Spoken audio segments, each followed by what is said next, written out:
आपण पाहत आहात जनता न्यूज एक्सप्रेस। जनवादी पार्टी ने 2024 के महाराष्ट्र विधानसभा चुनावों में 91 सीटों पर चुनाव लड़ने का साहसिक फैसला लिया है। संस्थापक और राष्ट्रीय अध्यक्ष के नेतृत्व में डॉक्टर संजय सिंह चौहान और उनकी टीम पिछले 1 महीने से महाराष्ट्र में सक्रिय रूप से काम कर रही है और राज्य की राजनीतिक, सामाजिक और क्षेत्रीय स्थितियों का बारीकी से अध्ययन करने के बाद 91 सीटों को रणनीतिक रूप से चुना है। जनवादी पार्टी सोशलिस्ट या पक्षांचे राष्ट्रीय अध्यक्ष आदरणीय डॉक्टर संजय सिंह चौहान साहेब आपल्या महाराष्ट्रामध्ये होऊ घातलेल्या विधानसभेच्या 288 पैकी 91 जागा महाराष्ट्रातल्या विधानसभेच्या लढवत आहेत।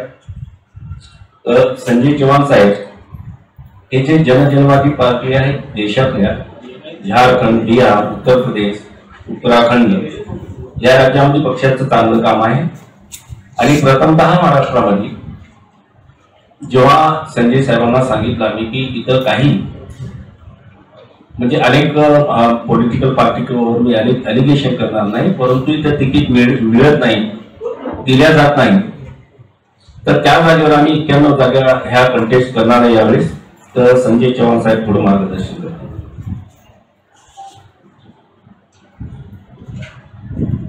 नमस्कार, मैं डॉक्टर संजय सिंह चौहान, राष्ट्रीय अध्यक्ष जनवादी पार्टी। महाराष्ट्र का राजनीतिक परिदृश्य अपने इतिहास के एक महत्वपूर्ण मोड़ पर खड़ा है और ऐसे समय में जनवादी पार्टी ने महाराष्ट्र विधानसभा आम चुनाव 2024 में 91 सीटों पर अपने कैंडिडेट सेटअप कर रही है। हम लगभग कई महीनों से हमारी टीम, हमारे साथी, हमारे स्टेट प्रेसिडेंट महाराष्ट्र की क्षेत्रीय परिस्थितियों को समझा, सामाजिक परिस्थितियों का बारीकी से हम लोगों ने अध्ययन किया और हमने अपनी चुनावी रणनीति बनाई। यह केवल चुनाव की जीत की रणनीति हमारी नहीं है, बल्कि उन लाखों वंचित समुदाय के लिए एक निर्णायक क्षण है जिन्हें लंबे समय से पारंपरिक सत्ता संरचनाओं द्वारा किनारे और दरकिनार किया गया है। हम और हमारी पार्टी के नेतृत्व में महाराष्ट्र के आदिवासी और बंजारा समुदायों के लिए न्याय, समानता और विकास लाने के मिशन पर हम अग्रसर हैं और इन ऐतिहासिक रूप से उपेक्षित समूहों ने समाज में अपने विशाल योगदान के बावजूद मराठा शासक वर्ग की पार्टियों ने इन पर ध्यान नहीं दिया और इन्हें दरकिनार किया। महाराष्ट्र में आदिवासी और बंजारा समुदायों की बड़ी संख्या है, लेकिन उनके अधिकारों को लगातार दबाया गया और उनकी आवश्यकताओं को नजरअंदाज किया गया है।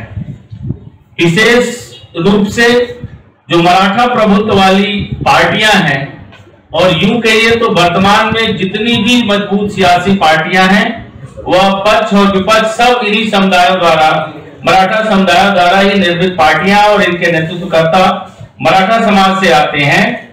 ये सभी लोग इन समुदायों के लिए समान विकास सुनिश्चित करने में असफल रहे हैं और आज जो थोड़ी बहुत इन आदिवासी और बंजारा समाज में अगर कुछ प्रगति दिखाई दे रही है तो वह उनकी कड़ी मेहनत है और कड़ी मेहनत के बावजूद है। जनवादी पार्टी इन समुदायों को एक मजबूत गठबंधन के साथ पार्टी महाराष्ट्र के सामाजिक राजनीतिक ताने बाने को बदलने के लिए तैयार है। इन समुदायों की संयुक्त शक्ति 90 से 95 विधायकों को चुनने की क्षमता रखती है, जो न केवल उनकी आवाज को सुनाएंगे बल्कि निर्णय लेने के केंद्र में भी रहेंगे। जनवादी पार्टी के नेतृत्व में हमने पूरे राज्य में अभियान शुरू किया है, जिसमें आदिवासी और बंजारा अन्य वंचित समुदायों के हजारों समर्थकों को हमने जुटाया, उनसे बातचीत किया, उनकी सामाजिक परिस्थिति को समझा और उसके अनुरूप हमने कैंडिडेट सेटअप किया है। और मैं आपको बिल्कुल भरोसे और विश्वास के साथ यह कहना चाहूंगा कि हमारा यह चुनावी अभियान नहीं बल्कि एक न्याय की पुकार है यह सुनिश्चित करने के बारे में कि महाराष्ट्र सरकार के द्वारा दबाए गए इन समुदायों को अब अंधकार में हम नहीं रहने देंगे, बल्कि राज्य के विकास में शासन में समान भागीदार बनेंगे और सत्ता का निर्धारण भी इन समूह के लोग ही करेंगे जिनका नेतृत्व जनवादी पार्टी कर रही है। आदिवासी और बंजारा समुदायों को सत्ता में बैठे लोगों ने बहुत लंबे समय तक उपेक्षित किया है। अब समय आ गया है, जनवादी पार्टी इस कहानी को बदलेगी और हम जिन कैंडिडेटों को सेटअप किए हैं उन्हीं कैंडिडेटों में हम इतने विधायक जिता करके लाएंगे कि महाराष्ट्र की राजनीति में एक बड़ा परिवर्तनकारी वह कदम होगा और एक बड़ा परिवर्तन और मायने रखेगा। हमारा यह महाराष्ट्र प्रदेश में पहला चुनाव जरूर है, लेकिन हमने काम बहुत ही धरातल से किया है और मैं अपने समुदाय के साथ साथ जितने भी उपेक्षित आदिवासी और एससी समाज के लोग रहे हैं उनके सारे जनप्रतिनिधियों से बात करके, उनके पंचायत प्रतिनिधियों से बात करके दल के साथ जमीनी स्तर से जोड़ा है और आज हम 42 कैंडिडेट्स 91 में 42 कैंडिडेट्स जो हमने बिल्कुल निर्धारित कर दिया है, हम उनकी सूची आप सब लोगों को देंगे और 2 दिन के बाद शेष जो 91 में बचे हुए कैंडिडेट्स हैं हम उनकी भी सूची जारी कर देंगे और महाराष्ट्र प्रदेश में जनवादी की यह बुनियादी जंग जो शुरू हो रही है निश्चित तौर पर एक बड़ी राजनीतिक ताकत बनेगी और महाराष्ट्र की राजनीति में एक बड़ा राजनीतिक क्रांतिकारी परिवर्तन लाएगी। धन्यवाद। सर आपका निशानी क्या रहेगा?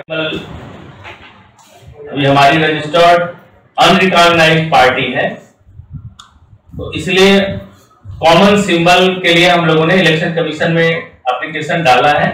जो तो हमारे उत्तर प्रदेश, बिहार और झारखंड में हम लोग आरी छाप लेते हैं, महाराष्ट्र में भी उसी छाप के लिए हम लोगों ने आवेदन किया है और मुझे लगता है कि कल आज नोटिफिकेशन जारी हो गया है, तो कल या 1-2 दिन तक के अंदर में हमें इलेक्शन कमीशन द्वारा वो चीजें मिल जाएंगी कि हमारा कॉमन सिंबल इस महाराष्ट्र के लिए क्या होगा। मजबूत ऑर्गेनाइजेशन है, पिछले चुनाव में 1.76% तक वोट पाए हैं। उत्तर प्रदेश की सियासत में हमारी पार्टी का बीजेपी से भी अलायंस रहा है और विगत पार्लियामेंट और असेंबली 2022 इलेक्शन में, 2019 पार्लियामेंट इलेक्शन में हमारा समाजवादी पार्टी के साथ भी गठबंधन रहा है। आप सब लोग गूगल पे डालेंगे तो आपको सारी खबर मिल जाएगी, सारी चीजें आप पता कर सकते हैं। और अभी हम, चूंकि हमारी एक बड़ी कम्युनिटी है इस महाराष्ट्र स्टेट में, तो हम अपनी कम्युनिटी के सारे लीडरों से बात किया और आज 6-7 महीने से हमारी पूरी टीम लग करके कई जनपदों, यवतमाल हो गया, आपका नांदेड़ हो गया, आपका वाशिम हो गया, चंद्रपुर हो गया, ऊना हो गया, आपका औरंगाबाद हो गया, नागपुर हो गया, अब इन सभी जिलों में मैं खुद काफी गांव तक दौरा किया है और अपने कैंडिडेट मजबूती से चुनाव लड़ते हैं। सर आपके 3 राज्यों में आप बोल रहे हैं आपकी पार्टी कैसी, कितने विधायक? हमारे 1 विधायक बिहार राज्य में और उत्तर प्रदेश में है और चूंकि हम अभी 12-13 साल हमें दल बनाए हुआ और हमारा उत्तर प्रदेश एक इम्पोर्टेंट स्टेट है बिहार देश की पॉलिटिक्स के लिए और वहाँ का एक विधायक क्षेत्र भी बहुत बड़ा होता है, तो यूपी स्टेट में आप एक पार्टी भी है वह साबित करने में भी वक्त लग जाता है, लेकिन हमने अपने मजबूत ऑर्गेनाइजेशन से धीरे धीरे वो स्थिति प्राप्त कर ली। कितने सदस्य हैं ऑर्गेनाइजेशन में आपने जो बनाया? सदस्य हमारे अभी तक की स्थिति में जो रजिस्टर्ड सक्रिय सदस्य हैं, उस रजिस्टर्ड सक्रिय सदस्य हमारे 5 लाख से ऊपर हैं।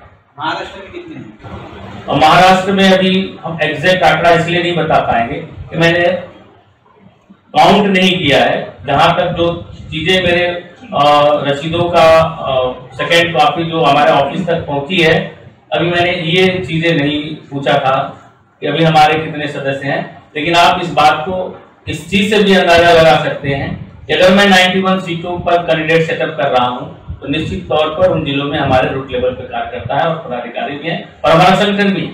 मुंबई में भी कैंडिडेट रहेंगे आपके? अभी मुंबई के बारे में हम आज रात तय करेंगे।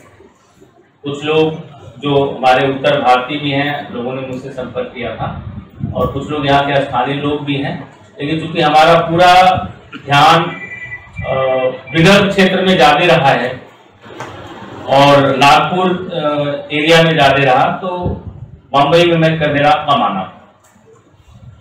सर, का जो वंचित समुदाय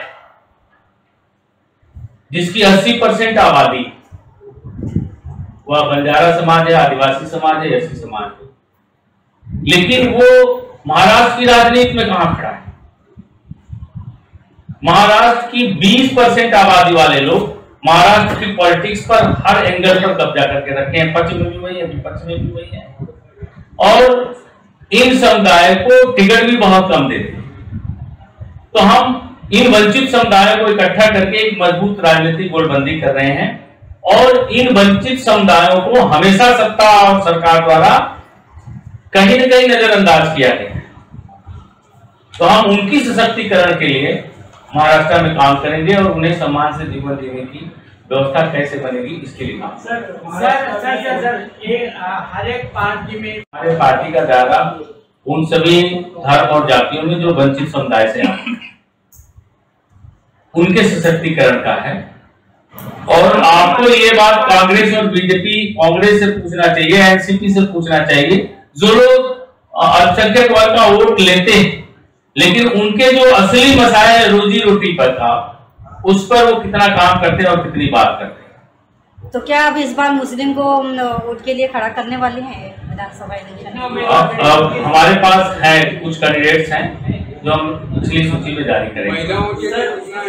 पॉलिटिकल पार्टी है और हमारे बंजारा, मैं भी उसी कम्युनिटी से आता हूँ, तो इस कम्युनिटी के जो बड़े लीडर्स हैं वो किसी न किसी दल और पार्टी में काम कर रहे हैं, और हम इन समुदायों को अपना कायद और अपनी लीडरशिप खड़ा करके अपनी बात गोलबंदी खड़ा करने की बात कर रहे हैं।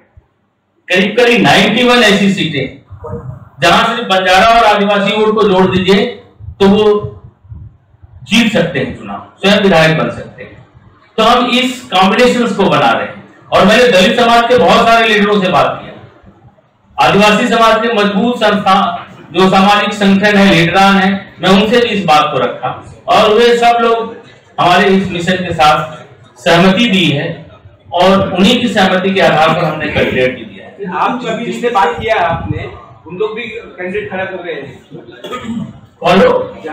जो वंचित समाज चुनाव का रिजल्ट आपको बताएं और हमारा वोट परसेंटेज तय करेगा कि हमारे साथ हमारे लोग कितनी बड़ी आबादी है। मैं ऐसे बात करके क्या बताऊं, लेकिन इतना जरूर है कि अभी सिर्फ वोट बैंक पर हमने काम किया है, और जिन समुदायों के से हम आते हैं और जिन समुदायों को लेकर के हमने चुनाव लड़ने की रणनीति बनाई है, उन समुदायों का एक बड़ा वोट बैंक चुनाव के बाद आपको हमारे दल के साथ दिखेगा। और हमारी ये बुनियादी लड़ाई, हम अभी अपनी पार्टी की नींव रख रहे हैं, और हम मानते हैं कि किसी भी दल और पार्टी के लिए चुनाव एक बड़ा सशक्त माध्यम होता है अपनी विचारधारा और अपनी बात लोगों तक ले जाने का। इसलिए हम ज्यादा से ज्यादा सीटों पर लड़ करके अपनी विचारधारा और अपनी बात अपने लोगों तक ले जा रहे हैं, ताकि आने वाले समय में हमारा और मजबूत ऑर्गेनाइजेशन महाराष्ट्र में खड़ा हो। जनवादी पार्टी महाराष्ट्र में कितनी सीटों पे चुनाव? 91 सीटों पर लड़ेगी। मैंने लोगों से बात किया, मैं कल रात में भी बहुत सारे लोगों को बुलाया था, मैंने बात किया और उन्हें कहा कि आप सब लोग, हम दल लड़ रहा है, आप सब लोग इसका आपने जो प्रेशर मराठा समुदाय वाली पार्टी ने जो इसके तो आपके पक्ष में मराठा समुदाय के कितने उम्मीदवार खड़े रहने वाले हैं? अभी हमने ये भी मराठा समुदाय के किसी व्यक्ति को टिकट नहीं दिया है। हमारी 91 के लिस्ट में कोई नहीं है, लेकिन ऐसा भी नहीं है कि हम उन्हें टिकट नहीं देंगे।